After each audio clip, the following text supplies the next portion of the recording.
بسم الله الرحمن الرحيم. الحمد لله رب العالمين، والصلاة والسلام على رسول الله صلى الله عليه وسلم. أما بعد، darsa zetu za dhuhuri za kukumbushana mambo ya kheri na kuelekezana, zaidi hasa ni kukumbushana kwa sababu mengi tunayajua, lakini binadamu anataka kuzinduliwa kila mara kwa mambo anayojua vizuri na nini wajibu yake, anataka kuzinduliwa. Basi utekelezaji, watu wengi wana upungufu, taksiri katika utekelezaji wa mambo ambayo lazima watekeleze. Mada moja ambayo napenda kuzungumza kila mara tena na tena kwa sababu ni muhimu, mada ya haki za wazee ambazo wananyimwa kwa watoto wao kwa mujibu wa dini na kutaka, na kwa mujibu wa Mwenyezi Mungu namna gani alivyohimiza jambo hili, kutekeleza uwema kwa wazee wawili.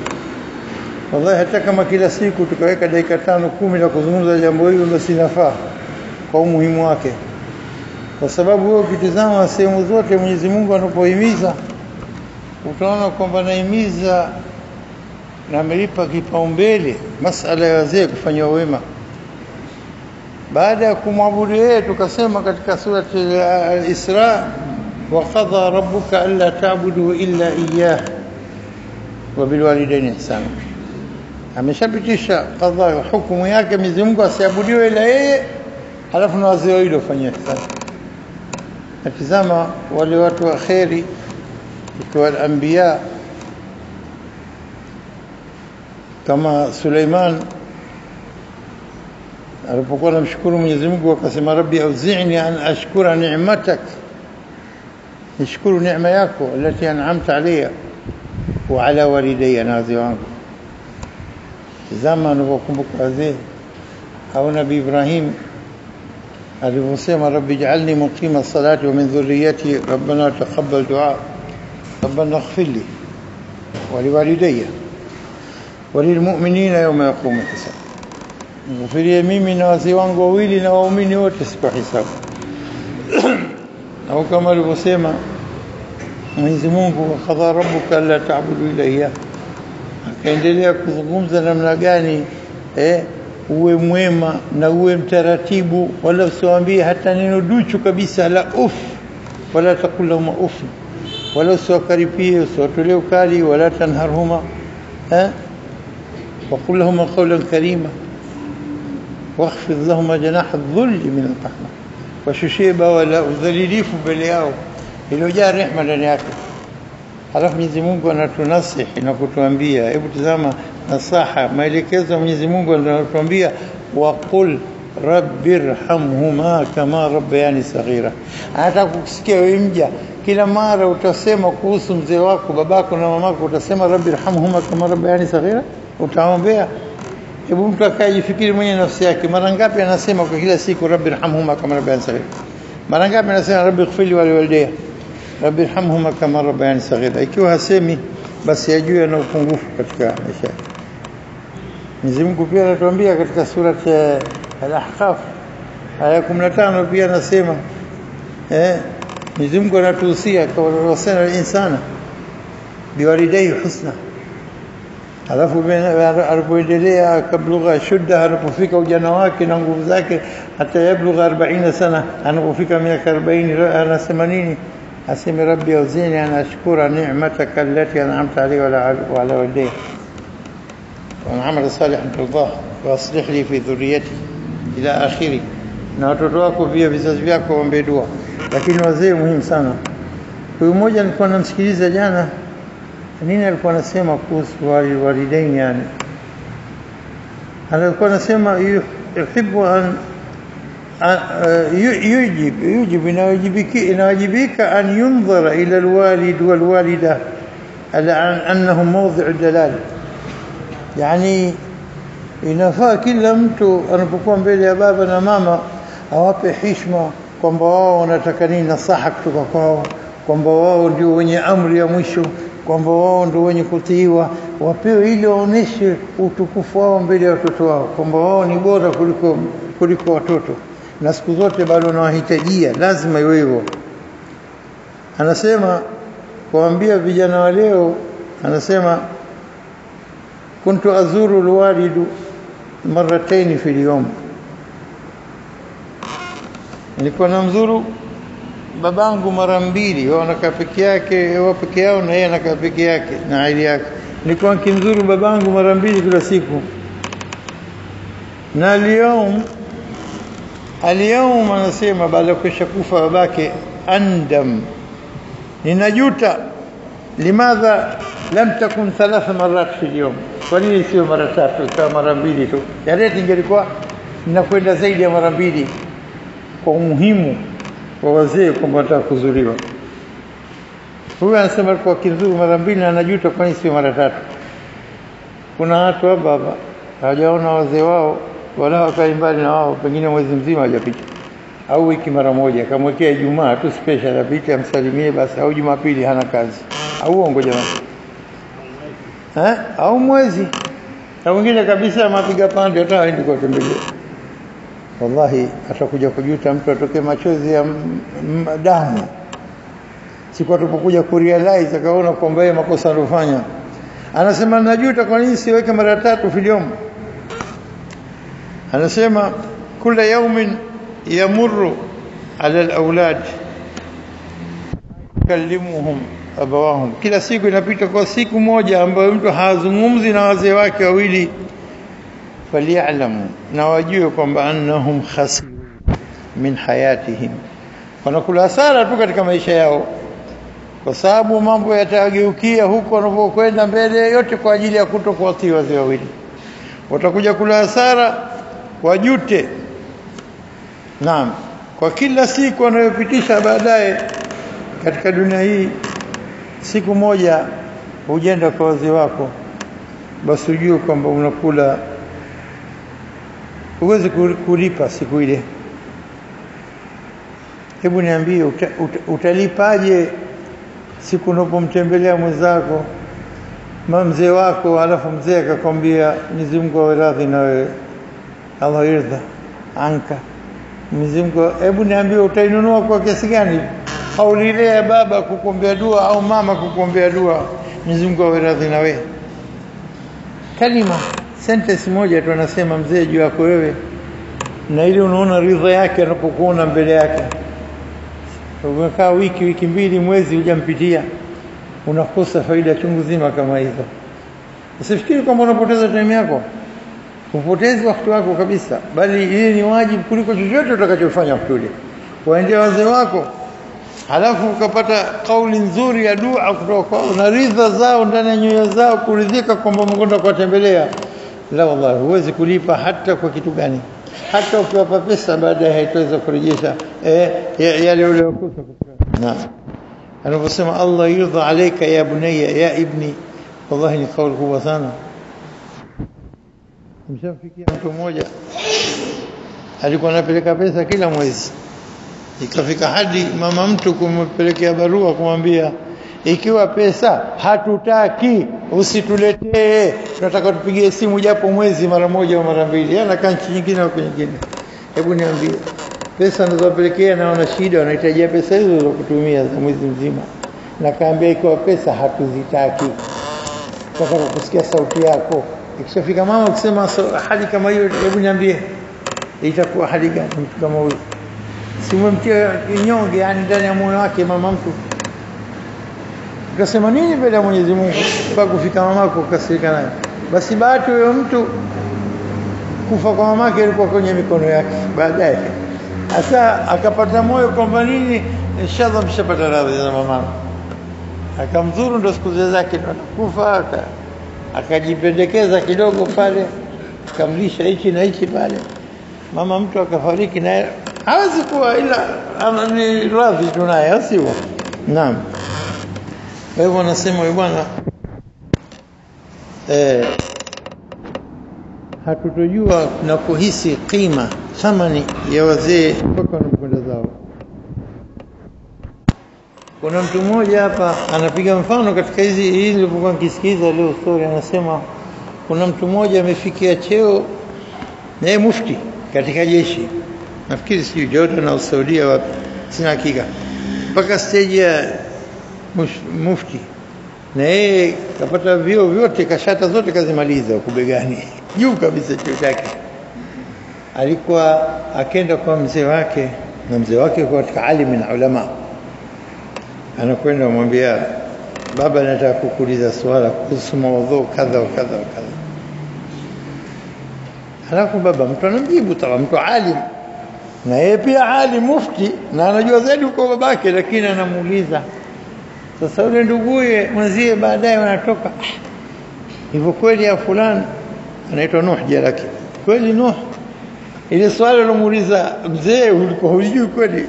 Kaambia sijui wapi bwana, nalijua mara 10 kuliko unavyojua, lakini wache tumhisi, ahisi, tumpe ile ihsas kwamba ahisi kwamba anategemewa, ihsas kwamba yeye yuko hai, ihsas kwamba yeye bado anaweza kutoa kitu akanufaika mtu, mpe ihsas ya kuonesha kwamba yeye bingwa, mpe ihsas. Haya yote yanatakiwa kwa mtoto kumfanya mzee. Jifanye mjinga mbele ya babako wewe mwerevu, au kuna ubaya?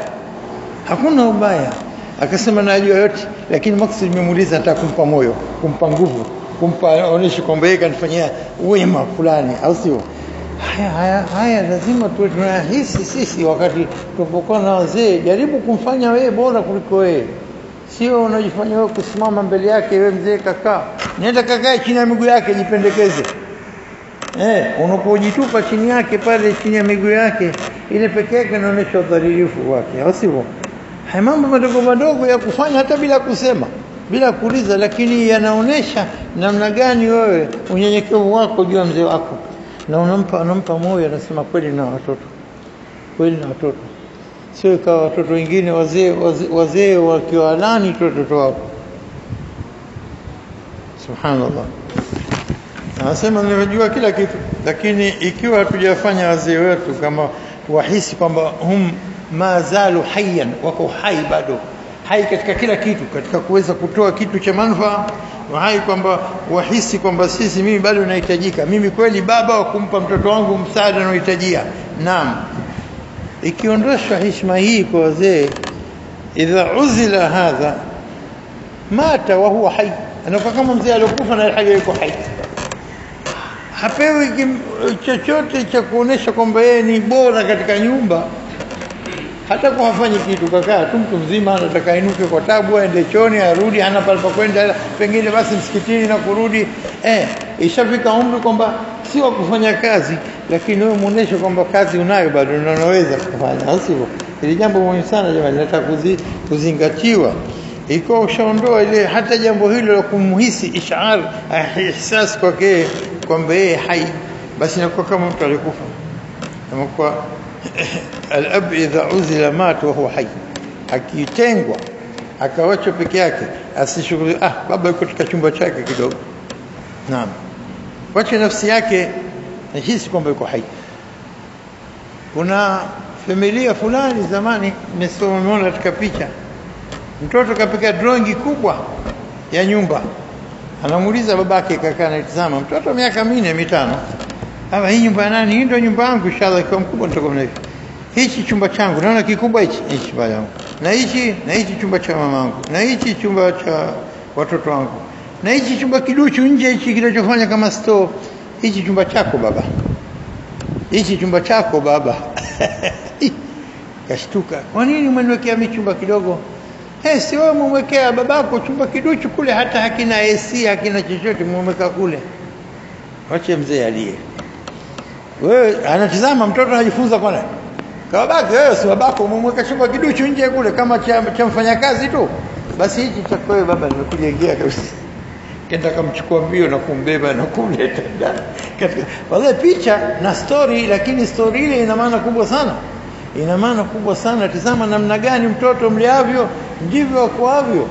Umleavyo ndivyo akoavyo. Subhanallah. Naam, subhanallah, subhanallah. Watoto wanapoanza kuoa na wake wakaingia katika familia za watoto, wanapokutana wakaanza ugomvi na ikawa ndo sababu wake za wengi kuleta chokochoko na kuwagombanisha waume zao na wazee wao, mama zao au baba zao, hata ndugu zao. Kwa tunaona ugomvi mwingi unatokezea kwa masala ya kipumbavu. Hayatokezea. Na hata anapoanza mazungumzo, mimi sitaki madhali wewe ndugu yako kenda na mkewe huko na mimi sendi. Mimi nitakwenda siku yangu nyingine. Panaanza kwa qata' rahim. Kukata nini uko unaanza tena. Anasema katika hilo kwa nikisikiliza, nasiha likulli ibn wa likulli nasaha kwa kila mtoto na kila mama, iksab min hayati abaikum wa ummahatikum, chumeni wakati wazee wenu wako hai, baba zenu na mama zenu. Chumeni thawabu, chumeni ujira, chumeni mambo ya kheri, mwelekeo mwema.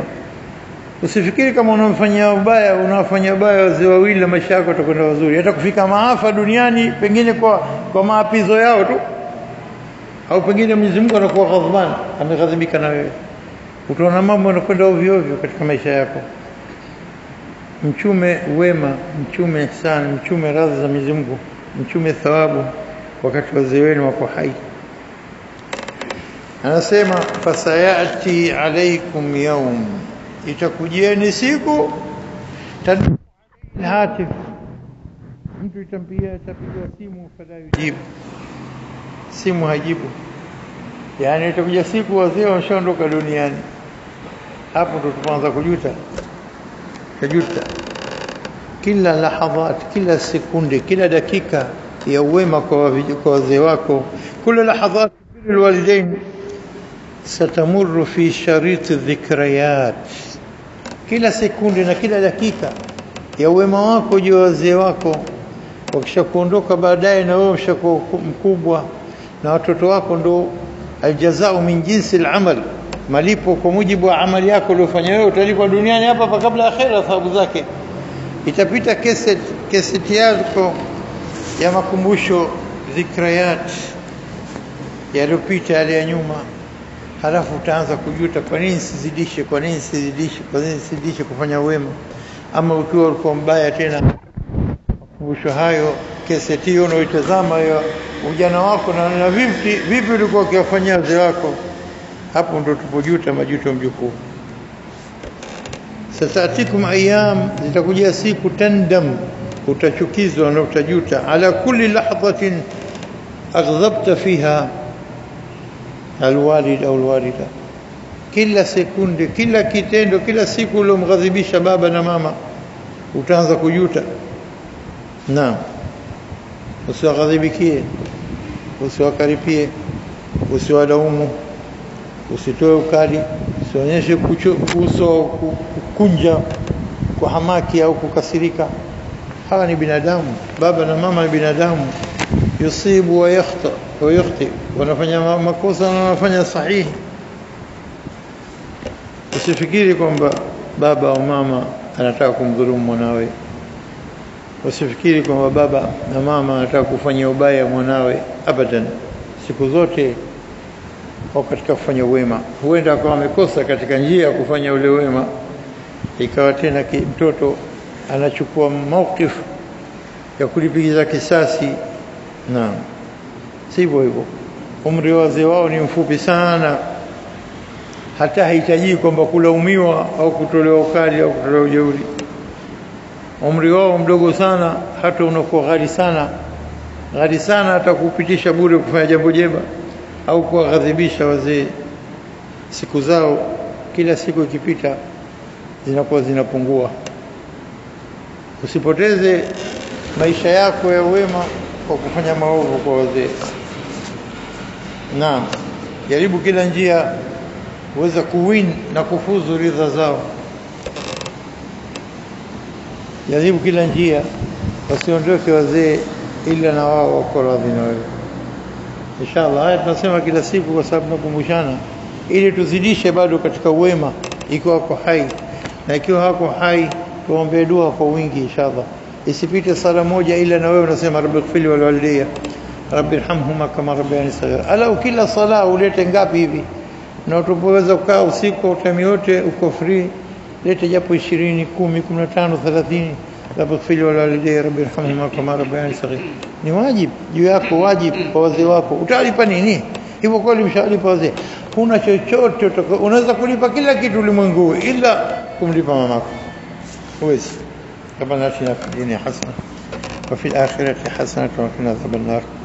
وصلى الله على محمد النبي الأمي وعلى آله وصحبه وسلم والحمد لله رب العالمين. جزاكم الله خيرا.